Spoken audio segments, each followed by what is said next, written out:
yaanni koosii waliin qofa kanaafan gara keetti marmara.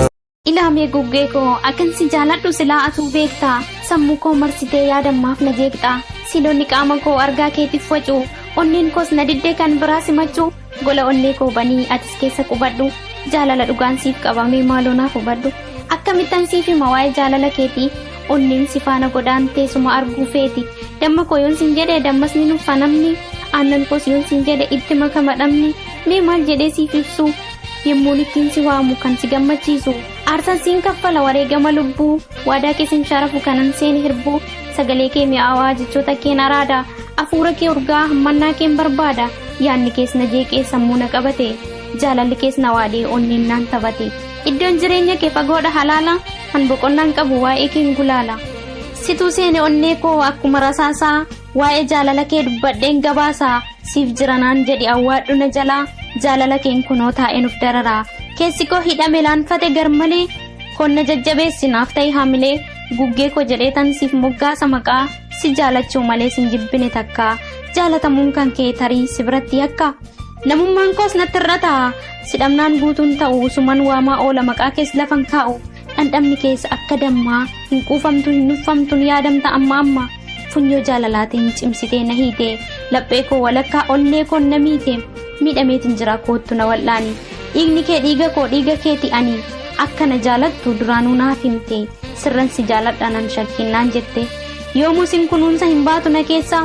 jaalalaan hidhamee seene man sirreessaa taa'ee keen katabaa taa'ee halkan walakkaa arriba keessallee abjuun suman argaa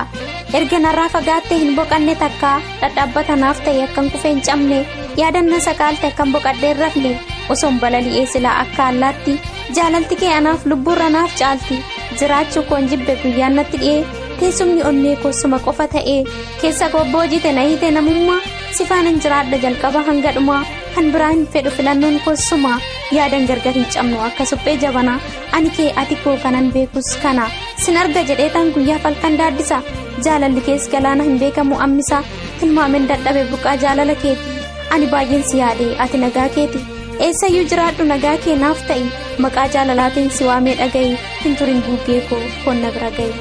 furtuu onnee kootii an harkaa fudhattee yaadanna weerartaa onnee koos cabsitee garuu waan siif himaa gammachuun koo adda boolla jaalala keetti kufuu koon gammada yaani natti cimee kophaa koon asaasaa ani yoon si dhabee jiraachuun koos tasaa si barbaachan deema gadi nan teessisu jaalala keetirraa humtuu nan deebisu asan jira jedhii sagalee kee sagaleessi onnee si dheebotte koottu tasgabbeessi naaf koottu damma koo maaf jabaatta garaa an boqonnaan qabu yaada keen yeellala ani maalan jira yaadni koo si biraa karoorri koo hunduu imale si faana erga oolman jaalalaa deebiin kana ta'e anis nan jiraadha dhibee koos danda'e basha'ii jiraadhu hunduu sittaa tolu yoo lubbuun jiraanne wal argaa hin oolu qopheessituun walaloo kanaa Simfoonee Tiruubidha. Walaloon kun yoo isin tolee koomenti akkasumas laayik sheer gochuu hin dagatina. Namoonni yeroo jalqabaatiif dhuftan aanaa dhufu baga nagaan dhuftan isin jedha. Subscribe gochuu